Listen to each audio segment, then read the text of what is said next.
Lakewood, Colorado. It's a city you don't hear much about in the Denver metro area, but it's our featured city of the day, and we're going to go through and look at everything there is to know about Lakewood, Colorado. Its affordability, its lifestyle, and of course, its real estate. And we're also going to dig into their schools a bit so you know what to expect if you're planning on moving here. And we're also going to look at its general cost of living. And then we're going to take Lakewood and we're going to compare it to the rest of the cities surrounding the Denver metro area to really see how it stacks up. So if you've been thinking of moving to Lakewood, Colorado, or just want to know more about it, then this video is for you. So Lakewood overall, like I said, isn't something you hear much about. I can't say many people just go out there and say, hey, I want to move to Lakewood, Colorado. Unlike, Littleton has a huge draw. Parker has a huge draw. Boulder, like those are the places you think of when you think of the Denver metro area. Not so much Lakewood. Now, Lakewood does have kind of a smaller footprint, doesn't have a huge population, but location-wise and kind of appeal to Lakewood is actually really awesome. I mean, where it's located, you're kind of in between Denver and Golden, but you don't have the Golden prices, you don't have the Denver prices, and you have two of the more popular areas that I love looking at homes in. You get a lot of mid-century moderns in Lakewood, and you have Applewood Estates, and you have Green Mountain. So access to things like hiking, skiing is going to be better than most other areas around the Denver metro area, and it's really something you should kind of look at if you're thinking of moving here. So let's start with where Lakewood is located. Well, as I said, it's located to the west side of Denver, but located to the east of Golden. So location, it's kind of smack dab on the western side of the Denver metro area, making access to the foothills really easy, making access to downtown Denver really easy. And the highways going around it are incredible. Like you have this junction of 470, which is the loop that'll feed you over to southern Denver into Highlands Ranch and all the way over to Parker and I-25 down there. Then you have Route 6, which is kind of right in the center, and that'll feed you to the west of Golden as well as directly east over to downtown Denver. Then you have I-70, which kind of goes north a little bit and then goes up through Arvada, also feeds you directly into downtown Denver. So location-wise, it's pretty easy to get around. Now, north and south, you have a few bigger throughways like Wadsworth and Sheridan that will get you going up and down in throughout the city if you're heading up to Arvada or, Thornton or anything like that. Westminster, you do have some big routes, or if you're heading directly south into Littleton, real easy to get around if you're in the middle of Lakewood. Now, if you're looking to head up to the high country to head out skiing, because let's be real, that's part of the reason why you live in Denver is access to the mountains. Well, A-Basin without traffic will take you a little bit over an hour, but remember, traffic can get pretty extreme on the weekend. So Saturday, you're probably looking at about a 2-hour drive, but it's still one of the closer locations in Denver to get to the ski resorts. And if you're looking to hit some big back bowls and heading over to Vail, it's going to take you about an hour and a half, again, without traffic, more like 2.5 with solid traffic on the weekends. And if you're looking for some world-class climbing, all you got to do is head around the corner to Golden, and depending on what parts of Lakewood that you live in, it's only about 7 minutes away, up to about 30 minutes max with traffic for the Golden Cliffs climbing area, which is just incredible climbing with remarkable views. And if mountain biking is your thing and you're feeling confident about yourself, head over to Apex Park. Moderately tough mountain biking, even for Colorado. And that's going to take you 10 minutes on the quick end, depending on where you are in Lakewood, up to about 30 minutes maximum to get to some of the best mountain biking in the country. And if you're needing to head over to DIA to catch a flight, your average times are going to be about 45 to 60 minutes, even during traffic, to get to DIA. So I share how long it's going to take to get to all these amazing places because that's what we do. Right here in Denver, we live this lifestyle. It's very likely, A, you're going to need to catch a flight like most people do at some point, or you're going to want to go hiking, mountain biking, climbing, skiing. That's what we do here in Denver. But to give you what the average commute time is like in Lakewood, it's about 27 minutes on average. And hey everyone, my name is Alex Saldana. I've been a local Denver real estate agent since 2010, helping homeowners, buyers get their questions answered about the Denver metro area. So if you have any questions, of course, feel free, reach out, give me a call, shoot me a text message anytime. I've got you covered. Now, in general, because of the big draw to Denver over the last 20, 30 years, Lakewood's population is no different. So we've seen a steady increase since 1990 that we've grown about 30,000 people, so about 25% over the last 25 to 35 years or so. And now, to get rid of my biases over, well, how great the Denver metro area is in general, I like to head over to niche.com and go over the report card, which kind of ranks everything that you really want to know about Lakewood. And I'm also going to have a link in the description below so you can check this out, so you can take a deeper dive into demographics, things like that, so you can see if Lakewood's the right place for you. But let's check out this report card. And we start with the overall rating. Lakewood gets a B+ for its overall niche grade. Now, that's not uncommon, A-, B+ for most of the cities around Denver. Our quality of life is extremely high and we're really healthy. Job market is really strong. Income is really strong. Housing is really strong. We're just an incredible city overall, and Lakewood is a part of that. But let's break down each one of these categories just a little bit for you. So, starting off with public schools, we get rated as a B+ overall for the public schools, and we'll look a little bit more of the numbers here in a few. Then, for housing, we get a C. It's expensive in Denver Metro overall in comparison, but there's a lot of factors at work in our benefits that aren't nearly as high as most other cities, which I don't think this number accounts for, i.e. property taxes. I hammer in on this one, but dang it is such an important thing. We are the third cheapest for property taxes in the country. So where most other cities, you've got anywhere between $8,000 to $15,000 in yearly property taxes for houses that are around $500,000. We're like $2,500 a year for that $500,000 home. So you got to take that into account, and I don't believe that this number does. B+, good for families. Overall, lots of parks, lots of good stuff to do. Very friendly, very family-friendly communities in Lakewood. C+ for jobs. I'm a little bit surprised on that. Now, Lakewood isn't a huge footprint as far as the Denver Metro is concerned, but the job market, I'd say, all around the Denver Metro is extremely strong, but maybe in Lakewood, there's just not as much activity right there. But it's real easy to get to places like Arvada or Golden or Denver, where there may be more jobs. C- for cost of living. It's expensive here in Denver. Overall, quality of life comes with more money. It's as simple as that, folks. A for outdoor activities, no surprise.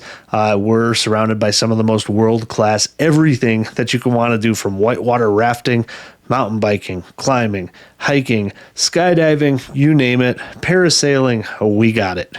C for crime and safety. This one typically comes up because of all the car thefts here in Denver. For whatever reason, we rank really high on car thefts, but we rank really low on violent crimes. So once we get that nipped, we're going to be doing a lot better in the crime and safety department, but we rank as a C overall according to niche.com.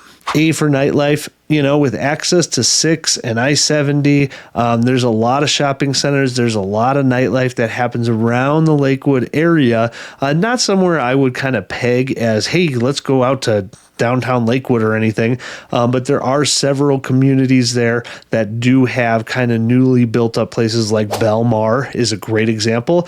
We go there all the time during the holidays. It's a great shopping center. So just ranks high on niche for its nightlife. A- for diversity. It's actually more diversified in Lakewood than a lot of the other cities around the Denver metro area. B+ for weather. They did this one wrong. It's supposed to be A+ because we have the best weather in the world.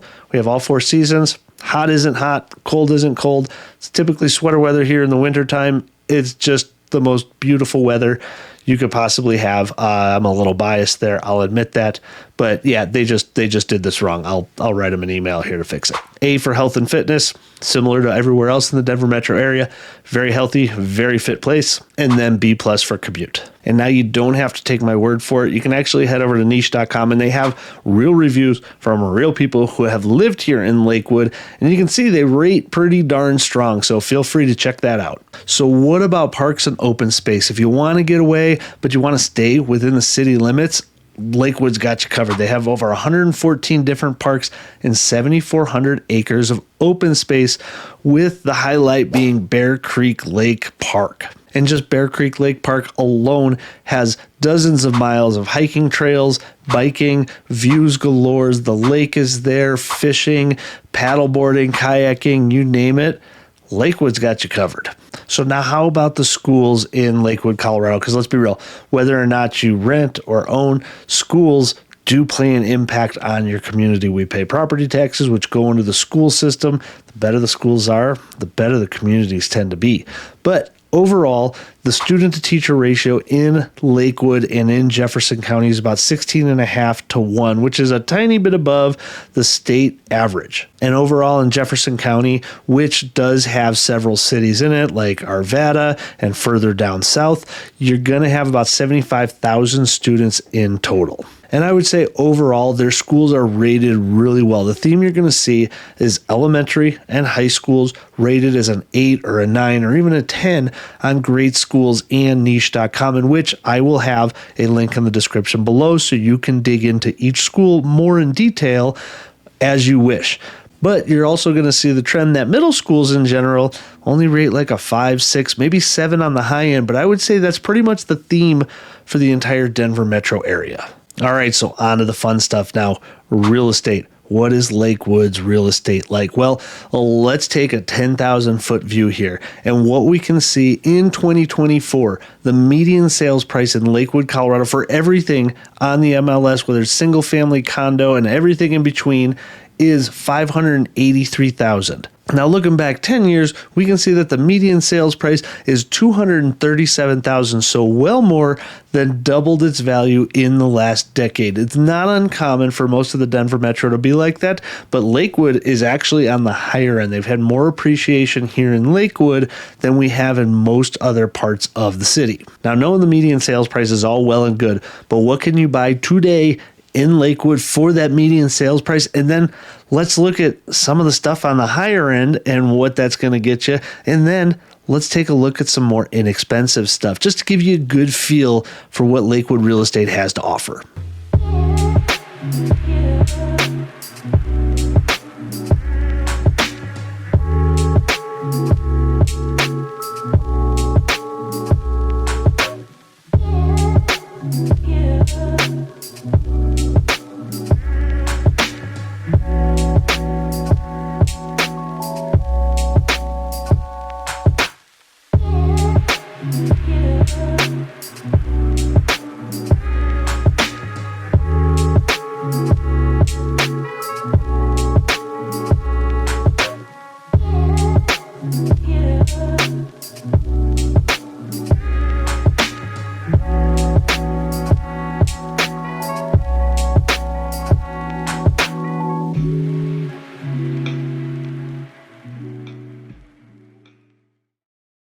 So now those homes that you just looked at likely aren't going to be on the market by the time you're seeing this video. So what I'm going to do is I'm going to have a link in the description below for your preferred list of Lakewood homes. You can click on that and actually get all the listings in Lakewood delivered to your inbox every day if you'd like. Now, let's take a look at how Lakewood compares to the rest of the Denver metro area as far as the median price goes. So once again, we can see in Lakewood, $583,000 is the current median sales price. If we head over to Golden, we can see that it's $927,000 for the median sales price. Going down to Highlands Ranch, we're looking at about $660,000 for the median sales price. Over to Aurora, $489,000 is its current median sales price. And Denver today coming in at $595,000. So you can really see that it's just kind of the middle of the boat as far as the median price goes around the Denver metro area. But you can get really expensive properties and you can get a lot more affordable condo, townhome sort of situation. So it kind of has everything and everything in between for everybody. So now is a great time to talk about the cost of living and affordability in Lakewood, Colorado. So if we start with the affordability side, if you were to buy a home at the median sales price in Lakewood today of $583,000 and you were putting down 20% at a 7% interest rate for a 30-year mortgage, remember our property taxes are cheap. So putting in 0.5% of the property's value as far as property tax is concerned, figuring in about $2,400 a year for homeowners insurance brings you to a monthly payment of just at about $3,500 a month. Now, if you were to use, let's say, the minimum down payment of 5%, that would make your monthly payment just a little bit over $4,100 a month. And now what about the big picture view of what cost of living is like in the different categories? So we can see here, overall, we're rated 132, which the national average is 100. So we're about 30% higher than the national average for cost of living. A lot of that, I'm sure, falls under housing. The rest of Colorado is ranked at 120, so still above the average for all of Colorado. So looking at the categories, we can see groceries are just in line. We're at about 101. Health is actually lower, 83%. So we're actually cheaper for healthcare than most other places are. Housing, of course, 186. So we're quite a bit more expensive than the national average for housing goes. That just comes with being in the Denver metro area and Colorado in general. Utilities, under the national average, we're at 95%, which is great. Then transportation, a little bit above the national average at 117. And miscellaneous, which is just everything else you need in life, is 154. So still a little bit higher there. And now I am here to answer all of your questions. So again, here's my direct cell phone number. If you got questions, text me, call me anytime. I got you covered. And if you want more great information, just like this video, you're going to want to watch this playlist. I break down all the cities around the Denver metro area just like this to give you the information that you want and need.